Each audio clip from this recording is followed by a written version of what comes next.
What is good, YouTube? Today we'll be doing a ranking every Monsterverse movie in orders from like 2014 to now current day, which is 2024. So a freaking whole decade of just cinematic universe.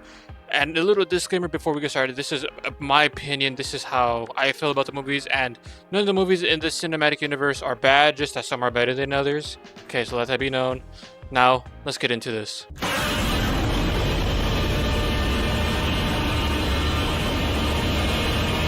Starting off with Godzilla 2014. Gosh, where would I even begin? The movie that started it all kind of was mid. I can't even lie. This is gonna be kind of like my movie reviews, kind of like a plot synopsis and then some goods and bad, but not into a depth. Just quick little like thoughts in here and there. But this movie was too dark in my opinion. It was too dark, maybe because the budget was too low with like the CGI, like they couldn't fully render it in because it cost too much money. I'm not saying it was like way too dark where you couldn't see anything, because like there are scenes like where it's like, wow, this looks amazing, and like the scaling of this movie was terrific. But I feel like some shots were just way too dark for like, it just kind of hindered the movie. But basically this follows Godzilla. I'm not gonna really tap into the humans too much in this movie because they're not really the main characters. But this follows Godzilla because two Mutos, not Titans, Mutos, I forgot what Muto stands for. But basically it's two gigantic bugs trying to like take over Earth, and they're trying to, you know, get down to their deeds, and they're trying to do the Rango to let's call it, make some offbreed so then they can spread and then take over the Earth. So Godzilla obviously has to kill both of them or else none of that happens. And basically that is what happens in the movie. So humans are here and there. It started with Bryan Cranston and I thought it was gonna be the whole movie, but then it wasn't. So it's kind of disappointing that he was only in the movie for like 30 minutes. And then the rest is just follows his son in the military, which kind of, he's not a bad actor, don't get me wrong, he's not a bad actor, but I just would rather follow Bryan Cranston and his like suspicions of being scared of like what's up happened to come, which was the Mutos. But in my opinion, this movie is a solid mid C tier.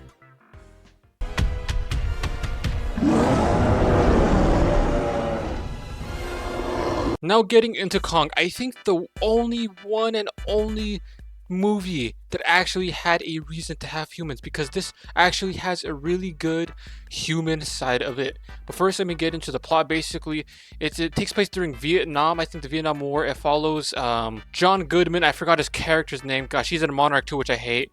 But it follows John Goodman and like the suspicious leads of Skull Island because something took down one of his planes, or his boats, I mean.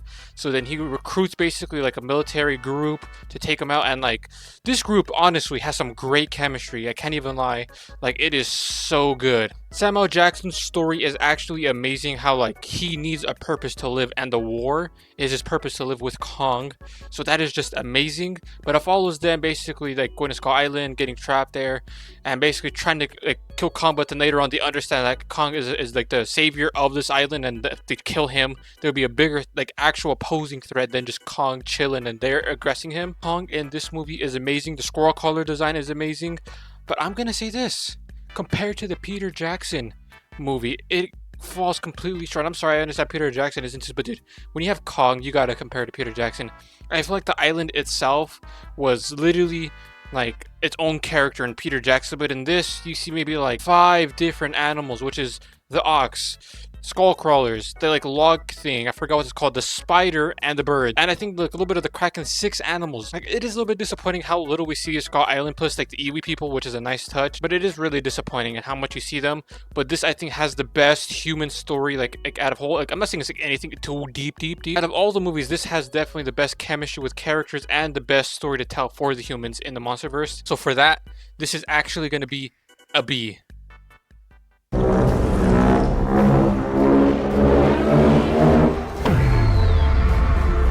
Now getting into Godzilla, king of all monsters, the goated, the truthful Godzilla, king of all monsters, the best movie in the Monsterverse history. Basically, this movie follows a person, I can't remember her name, but it's like Millie Bobby Brown's mother in the movie, which I think is against Monarch, basically trying to reactivate, trying to basically awaken every single Titan to basically reconstruct Earth again because humans are polluting it. Basically, she believes that humans are the disease that is killing Earth. So basically, all the Titans have a purpose to be alive in that time besides Ghidorah, because he isn't from Earth, he's actually an alien. And basically, it's Godzilla versus all the literally, I think like a majority, like Rodan, I don't think Mothra as much. Ghidorah. I can't remember like all of them at the top of my head. The only bad side about this is the amount of freaking times it cuts to the humans. It literally cuts to the humans so much. It's annoying. It's like, I don't care about the humans. Like, it'll be like Godzilla versus Ghidorah. 10 seconds later, cuts to human. I don't care. I genuinely don't care. Like, just give me, like, what Godzilla X Kong gave me, just straight beef, straight just straight hand combat, man. Like, I need that in this movie. If this movie had it, I think it would have been literally like one of my favorite just Godzilla movies, period. But it wasn't. And the humans, again, the one complaint is just the humans, honestly. They're not too deep. And I think some of the scenes do drag on a little bit. I think the length can maybe be shortened a little bit. There's some filler in here. But again, that's just because of the human side of it that is really unnecessary because of expedition dumps. For that reason, it is getting still an S. I don't care. Alright, just because of the flaws, the strengths are still there. The Ghidorah fights are amazing, dude. Burning Godzilla. That is my rating. It is an S.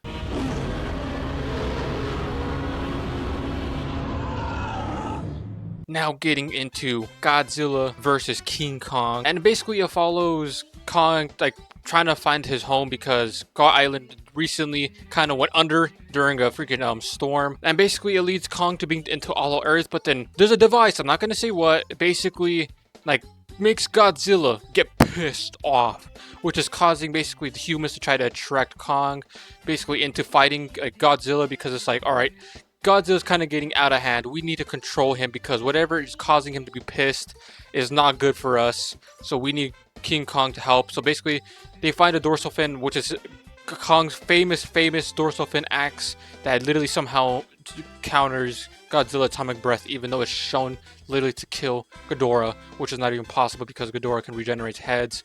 But you know what? It is what it is. And basically, the human side is still not really that important. They're just expedition dumps.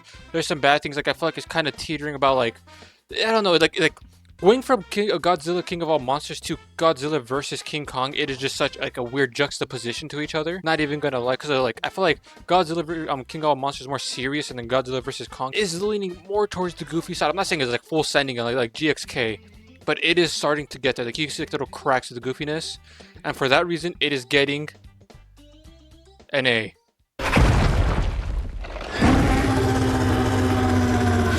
Now getting into the most recent Monsterverse movie at this point of recording this, which is GXK 2024. I didn't see the movie review. Godzilla -1, no shameless plug. No, go check it out after these videos. They're actually really good. This basically follows Kong trying to find a new family, and what happens is that literally he does find a family, but it's not the same what it is, because the leader of that ape tribe is actually evil and has a pet of their own that is actually really harmful to humanity. Like it literally caused the Ice Age.